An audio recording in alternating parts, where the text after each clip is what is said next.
Okay. There we go. Thank you. Please note, as part of what Francisco is building and prototyping for school, this Q&A session to be recorded and posted publicly, following available club media release guidelines, as well as Zooms. Presenting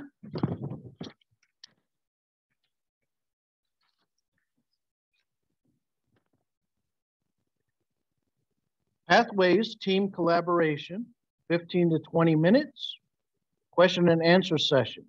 What's up with Francisco returning?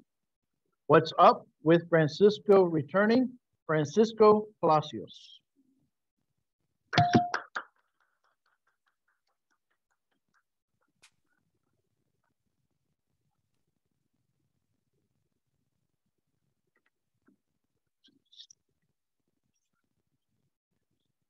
Hello, Voice of Independence. I was here 2 weeks ago. As you may have heard from Olivia, I started out with a relative bang as for the completion of a couple of levels that I had not turned in, so I did. And on this level 4, I had this Q&A session prepared somehow for what I'm suggesting to do for another level.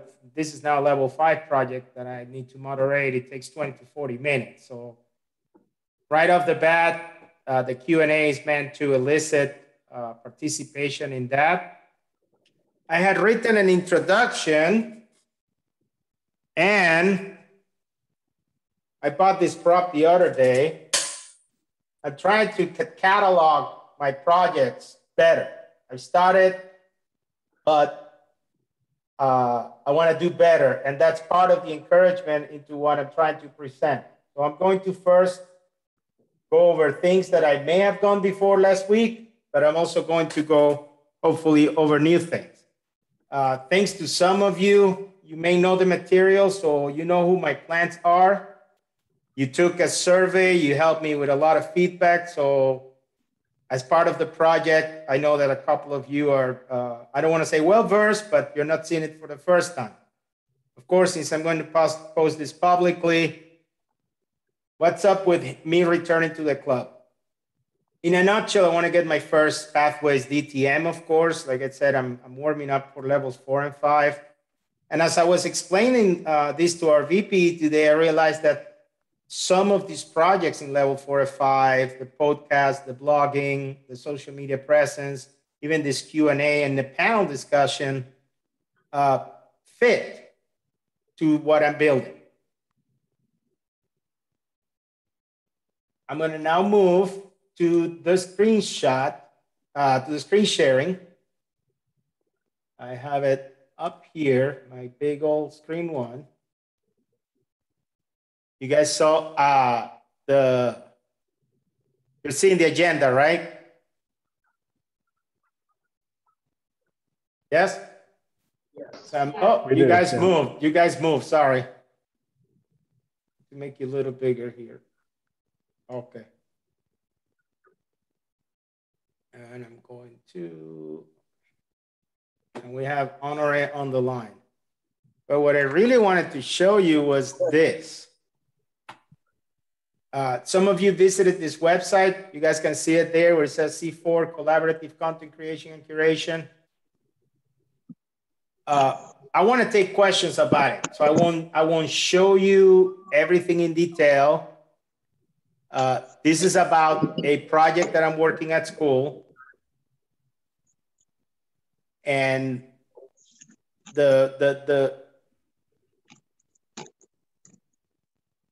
purpose of it is to encourage people to do more with all 3 apps, with something to brand with, something to produce with, and something to share with. I chose, I'm going to go to that page of learning outcomes. I chose 3 portions, the branding and nomenclature that can take place in PowerPoint or Google Slides.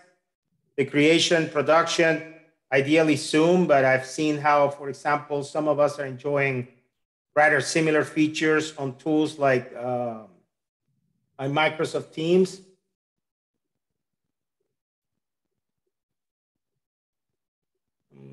John, do you think you could hide the non-video participants? Thank you. I don't see the control here on my side. And yeah, finally, the posting on YouTube, the curating on YouTube, the sharing on YouTube. So after I've explained I would say the 3 entry points, because I'm supposed to plan and organize something that would take a few hours, but because I don't want to ask people for an hour, 2 or 3, I'm saying, okay, what would you like to start with? So right now, if I were to mention something in parallel, to do more Zoom, to do more YouTubing, how many of you would raise your hand and say, yeah, I'm definitely interested? I'm looking at the room. There is 1, 2, 3, 4, 5, 6 human beings. And somebody online also. I'm asking Honore. So how many of you would be interested in doing more YouTubing? Okay. That's the majority of you. Excellent. So now that I've explained the 3 main areas, if you will, and the applicability of using the time spent here. Again, this is all schoolwork, nothing paid. It's my final project. And I thought of making it a little, rhymey, catchphrasey by saying that I dedicated my master's to Toastmasters. And you would not believe how much this course, by the way, as I wrap this introduction up, has made me realize all the teaching and instructing and documenting that goes on in our lives as we speak. I mean, from the new thermostats to how to watch TV, everything nowadays requires technology. Yes, a simple Google will take you to a quick answer. Some things are more complex than others. Some of us decide to do another DTM. This would be number 2 on the new technology. My first one was on paper. But the point is that even the materials that I use for Toastmasters, my flight simulator, I now look at it with that perspective. How am I learning something? And which of these specific techniques could I apply? For me personally, to close, because fortunately the channel has been up for a while. It's not perfect, but it's a work in progress. I'm not talking about the YouTube channel. It is that ability to, it's not even the sharing, it's the evaluating. I tried to go back from minute details such as the lighting, the glasses, the background, all those things are there for you to watch. And then comes the share. And to me personally, these materials are ideal to share with the world. Again, raise your hand. How many times we have watched the speech, especially in the last 2 to 3 years, as this online methodologies have grown and are now more commonplace than before. How can they not only help us promote something, but in that process, help us teach and explain? Ultimately, I'm supposed to teach and explain these concepts. And I think by now, I haven't looked at the timer yet, but I have a hunch I'm halfway there. Questions? See if I have some answers. I'm opening the floor.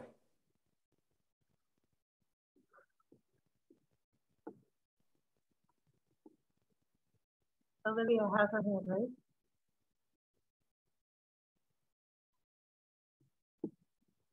Francisco, I have a question. Mm-hmm. You mentioned that part of this class that you're taking is to talk about and help people with their branding and getting the information out on YouTube. There we go. You mentioned that the classes and the purpose of what you're trying to achieve involves helping people with their branding and pretty much their online presence. From a teaching standpoint, are you thinking of conducting workshops, multiple workshops, or posting content and allowing those who are interested to study at their own leisure? It's mostly number two from the moment, and thank you for the excellent question, Olivia, as always. From the moment last year, around July of last year when this started, they said, okay, set out to make 4 total hours of work. Okay, it's not 4 hours contact hours, it's not 4 hours in a classroom. It's okay.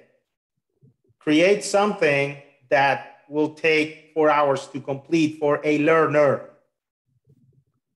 The way I've seen it right now, between them spending time watching the videos, which are being revised, those 3 videos that I show you on that page, that was just, I was testing more navigation than anything. As anybody who saw through the table of contents, there's plenty of material. I have to slice that up, invite people to watch. I'm trying to keep those under 20 minutes. It's gonna be hard, but we'll see. And because I built it around a website, I'm trying to, as they say in this field, to chunk it, mostly so that people can pick and choose what they think they want to look at, because I'm not saying, hey, you need to do everything. Is, oh, this is my personal impression, if you will, on how to use 2 or 3 tools to put together a video that looks better produced, if you will, on YouTube, and not have to do a lot of post-production. That's, I would say, the driving force behind all this, and why I see, for example, the communicating on video manual takes me back to those days, is that you can prepare enough and make the video look good enough using Zoom that by the time you post it on YouTube, it's a very forgiving audience, but still make it polished and sharp enough that they would watch. To get a learner to that point, they want to see and watch everything.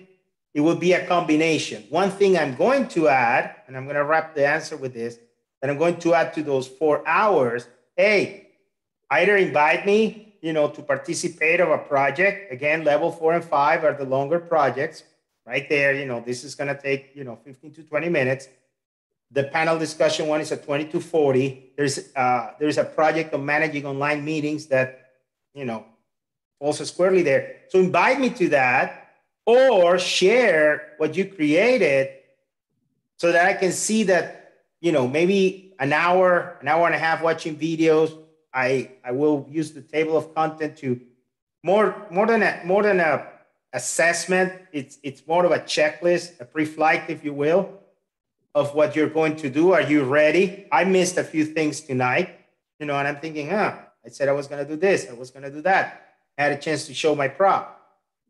But between filling out the pre-flight to do your own project, I hope to round up the last 2 hours of the training. So I hope I've given you a timeline, if you will, or a time commitment of how long it would take to complete everything. And again, all I'm asking is for people to either share, yeah, I created a video that I'm using myself to evaluate myself, or to share it. If put a comment. This is all social media driven. So they communicate out, yeah, the material was helpful enough, and I felt confident enough that the material I was putting out there was worth the time of the audience. Because ultimately, this is about the audience and their own time if they're choosing to create these materials for themselves. Francisco, I have a question. Go. When someone is uploading to YouTube, monetizing versus non-monetizing their account, which one should they choose?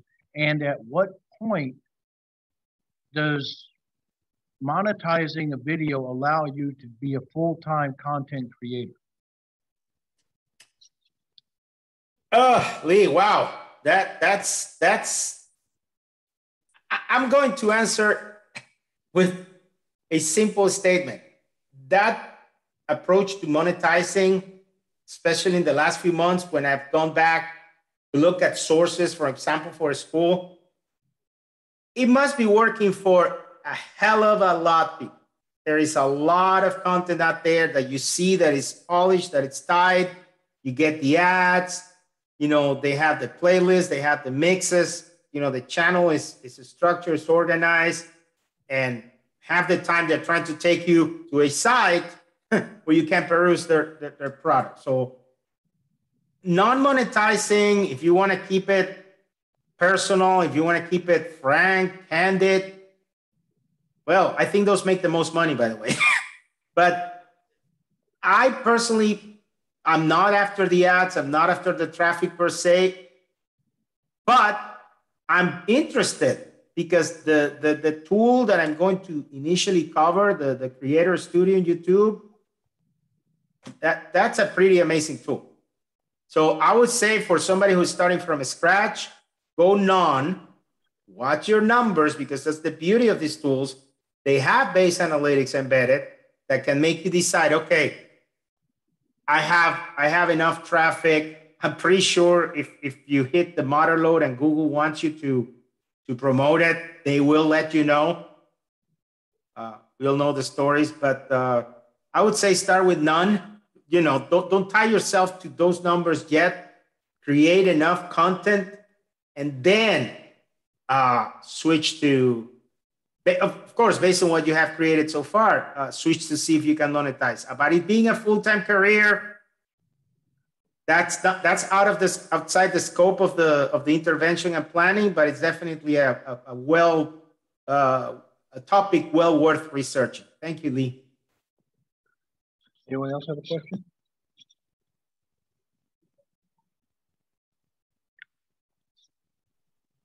Say, Francisco. Hello. What do you mean by intervention? It's the jargon of the instructional design field. They call them instructional interventions. There is a lot of the analysis phase that, and even now as we're delivering these prototypes, how much it would have cost somebody to put it together. Because as you well know, sometimes these work instructions come after the fact. They're part of mitigating something. So the word intervention, it's a new way of saying, hey, we realize that we can intervene and solve a problem. So it's more of a solution mindset by putting this training, this job aid, this documentation. There's a lot of jargon, but essentially is that unit, that component that you're putting together with, depending on what you have, in the LMS, the learning management system, with, whatever interactive you have, you're putting that together so that somebody can see it and solve a problem. That's why I think they've used that lexicon, intervention. And if I understand correctly, the project that you have in mind is going to present Creator Studio from YouTube? That's part 3. It's a combination of how to use Google Slides for branding. I didn't share mine today. I had them ready. I had this ready. Let me quickly go there because they're still up. Oh, no, that's an airplane. So Google Slides for branding, you present, you're recording it, you save it. That could be your thumbnail slide, okay? Then what we're doing here in Zoom, I'm trying to figure out how to capture the flow of the Zoom on another app so I can explain Zoom. That's the middle learning outcome. And then finally, okay, I saved this, I'm recording. I'm assuming this is going to be a local recording. If not, I'm going to have to go to the cloud and download it. But how to move the recording to YouTube and get past the 3 or 4 screens where you have to put the basic information. That's right now where I'm at. And there's plenty, like I said, for 2-3 hours of interesting sharing of information.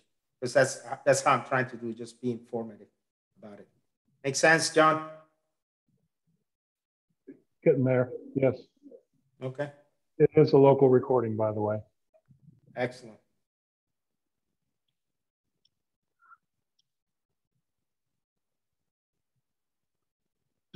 Francis, I have another question.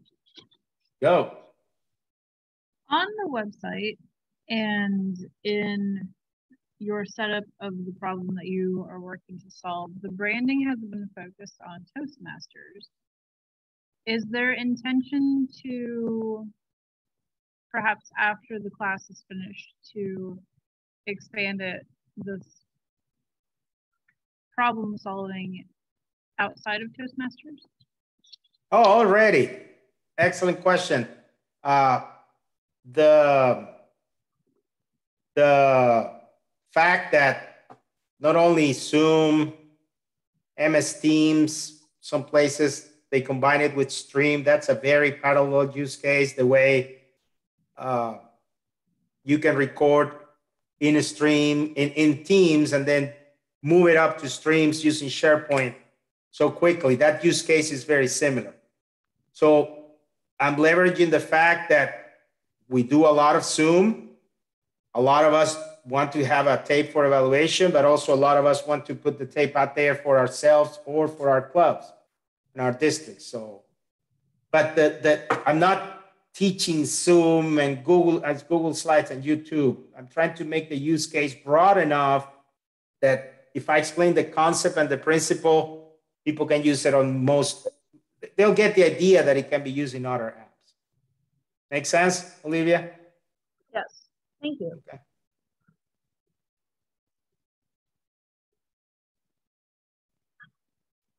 Well, I'm seeing a red flag. I don't need an answer right now, but I'm going to leave you guys with a question because there are other questions involved.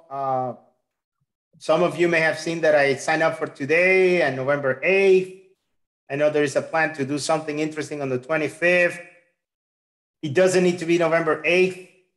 I'm throwing it out there. Who wants to help me with more of a panel discussion so we can each answer questions and perhaps make it a more of a public relation event and invite other members, other clubs. I was thinking even of inviting some of my class peers, but they can come and watch because I've been telling them about Toastmasters and they've never been to a Toastmasters meeting.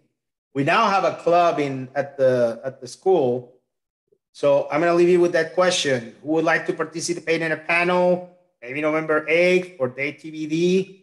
You will help me like tonight. This is level 4, another project. Thank you very much. Waiting for the evaluation. But there's another big project on which ideally each one of us can say and contribute more to the topic. Thank you, Mr. Toastmaster. Thank you, Francisco.